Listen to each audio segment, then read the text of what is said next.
Mais uma parte do resumo pós-anime de Seiken no World Break. Essa frase já tá saindo no automático de tantas partes que fiz desse resumo de Seiken, mas beleza. Esse é um resumo focado na light novel da obra, que era pra ser semanal, mas como eu ando meio sem tempo pra pôr a leitura em dia, resolvi deixar quinzenal mesmo.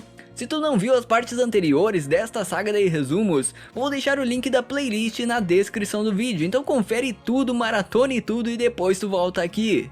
E sempre lembrando, eu passo os principais acontecimentos de cada volume. Se tu quer algo mais detalhado, eu recomendo a você ir direto pra light novel, porque vale a pena perder o seu tempo.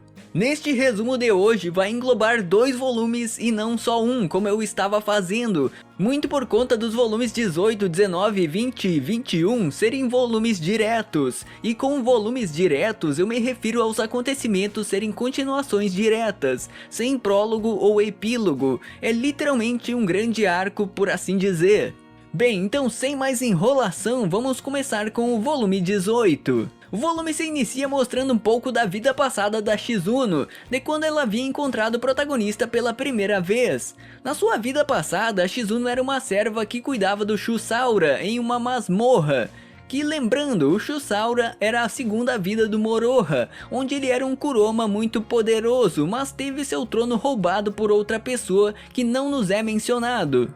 Basicamente, esse início de volume é para entendermos melhor como começou a relação entre o protagonista e a Shizuno, mas não tem muito o que se aprofundar aqui, já que isso era apenas um sonho da heroína sobre sua vida passada.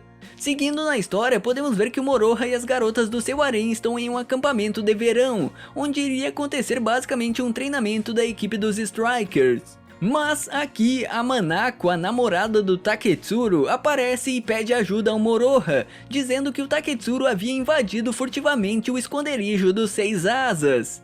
Pra quem tá ligado, nesse resumo de Seiken eu mencionei alguns volumes atrás sobre o Taketsuru ter seguido a Nelly e descoberto o esconderijo. Com isso, o Taketsuru acaba avisando a Manako e o Isuguri-jin que ele iria invadir o esconderijo dos Seis Asas, mesmo sem preparação prévia, já que seria uma boa oportunidade de um ataque surpresa. Em sua vida passada, o Taketsuru era um assassino e usava o prana para se mover livremente sem causar nenhum tipo de barulho, então faz sentido ele ter essa confiança. E por incrível que pareça, esse personagem que em teoria seria um personagem mais de fundo em Seiken, um personagem secundário, conseguiu derrotar a Louise, um dos membros dos Seis Asas, que aparentemente ela era descrita como Rank A ou S, agora eu não consigo lembrar exatamente. Basicamente, a Louise descobriu que o Taketsuru havia invadido o esconderijo deles, mas mesmo assim, o Taketsuru se mostrou alguém muito inteligente para derrotar a Louise, já que o Taketsuru transformou seu prana em fios tão finos que a Louise inalou sem perceber, e com isso destruiu a mulher de dentro para fora. Eu não consigo nem imaginar a dor disso. Vale ser mencionado que o Isuguri-jin também conseguiu invadir o esconderijo dos Seis Asas com as coordenadas do Taketsuru, assim dando uma mão para ele. Bem, enquanto tudo isso rolava, o protagonista montou uma pequena equipe para resgatar o Taketsuru, com esse grupo sendo Moroha, Haruka, a Satsuki, a Shizuno, a Chloe e a Manako. Pra quem não lembra, a Chloe é da divisão francesa, ela é basicamente especialista em barreiras, e com os poderes dela, o grupo do protagonista iria conseguir sair do esconderijo sem problemas, e eu digo isso porque esse lugar dos Seis Asas fica em uma dimensão diferente. Assim, se a dimensão se fechasse, a Chloe poderia criar uma passagem do lado de fora. Dito isso, já com todos dentro dessa dimensão, o Amagi Utsuho, um dos membros dos Seis Asas, começa a manipular a própria dimensão para criar um labirinto, assim separando o protagonista das heroínas. E aqui podemos dividir os núcleos de batalha desse clímax, sendo o protagonista contra o Leonard Van Persie, onde podemos descrever que foi uma batalha de 2 Shiroganes especializados em velocidade, que culminou na derrota do Leonard, mas sem menção à morte dele. E o clímax principal sendo uma batalha entre a Satsuki, a Shizuno, a Haruka, a Manako e o Isuguri-jin contra a Pei Li. A Pei Li, pra quem não sabe, é uma ex-salvadora chinesa conhecida principalmente por ser uma imortal e ser mestra do Zixin. E por tabela, ela é também mestra do Isuguri-jin, já que o Isuguri aprendeu as artes da luz inversa com o Zixin alguns volumes atrás, sabe? Bem, não vou me aprofundar nessa batalha deles porque simplesmente terminou sem desfecho, com a Pei Li basicamente recuando, então vamos só seguir em frente. E também vale ser mencionado que após essa batalha do clímax do volume, podemos ver a Pei Li e o Amagi Utsuho, onde é mencionado que eles encontraram a Garota da Luz, que carrega a linhagem de Deus, assim deixando essa dúvida no ar de quem é a Garota da Luz e encerrando o volume 18. E sem qualquer enrolação, já vamos para o volume 19. Iniciando o volume 19, podemos ver que os Seis Asas conseguiram resgatar os Isshin da Organização dos Salvadores do Japão, mais especificamente a Pei Li conseguiu tirar ele da prisão. E logo nesse início, nos é revelado que o verdadeiro líder dos Seis Asas, que sempre esteve tramando tudo por debaixo dos panos, era o Amagi Utsuho, também conhecido como Suguru Andou, o chefe da divisão japonesa e considerado um salvador de rank SS. O Andou sempre esteve por trás de tudo, seja na criação dos metafísicos, como também na criação dos próprios salvadores. Nos é descrito que o Andou já teve várias vidas passadas, por isso explica o fato dele estar envolvido na criação de tudo basicamente. Ele é a verdadeira fonte dos metafísicos, criando eles através do plantio de sementes nas almas das pessoas, promovendo seu crescimento usando a malícia e as emoções negativas.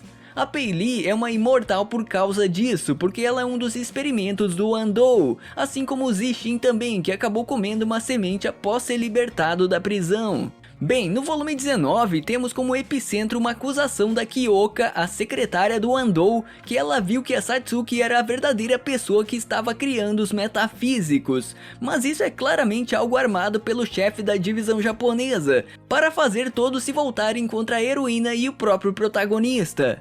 E por que isso tudo? Aparentemente a Garota da Luz que o chefe dos Seis Asas está procurando é a Satsuki, e o que ele quer com ela, isso será explicado mais à frente na história. Com isso, podemos definir o clímax desse volume sendo uma batalha dos estudantes da Academia Akane que escolheram defender a Satsuki contra todos os principais membros dos Seis Asas, mais os membros da própria divisão japonesa, que estavam sendo influenciados pelo Andou, né, obviamente. Esse volume 19 tem vários núcleos de batalha, mas eu vou focar apenas no protagonista novamente. A única coisa que vou falar sobre as outras batalhas é que a Shizuno, a Haruka, a Leisha, o Isuguri, além de vários outros estudantes, conseguiram lidar bem com suas respectivas batalhas. Fora que a Maya também acaba trazendo o Edward e o Charles como reforços para os estudantes da Academia Akane. A batalha principal desse volume foi do Moroha contra a Pei Li, que apesar da Pei Li ser conhecida por sua imortalidade, na verdade de imortal ela não tinha nada. Porque com uma combinação de artes das trevas e artes da luz, também conhecida como artes ancestrais Yin Yang, o protagonista conseguiu cortar com a Saratiga a Pei Li em 9 pedaços, e literalmente pôr um fim nela. O Moroha conseguiu vencer ela porque sua arte da luz, o seu prana, basicamente anulava a pseudo-imortalidade da Pei Li, por assim dizer. E por fim, pouco antes de terminar o volume, o Shibakira e a Nelly acabam aparecendo e confrontando o protagonista, que aparentemente não terá descanso e já tem outro Rank S para enfrentar logo após a Pei Li. E é assim que encerramos o volume 19 de Seiken Tsukai. Eu realmente foquei apenas nos principais acontecimentos nesses dois volumes, a trama no geral é bem mais fundo do que isso, por isso se tu sentiu algum apreço por esta obra, eu recomendo muito que leia também a Light Novel, vale a pena perder o seu tempo. Mas se tiver preguiça, fique apenas nesses resumos com os principais pontos da história, também já serve. E antes que eu me esqueça, se tiverem alguma dúvida, comentem que eu tentarei explicar de alguma forma. E no mais, se está curtindo esses resumos, inscreva-se, confira o sininho e até uma próxima parte. Você ouviu e assistiu, ou só ouviu, ou só assistiu mais um episódio na Adega Arte. Confira também outros vídeos da programação e considere se inscrever para apoiar o canal. Nos vemos no próximo vídeo.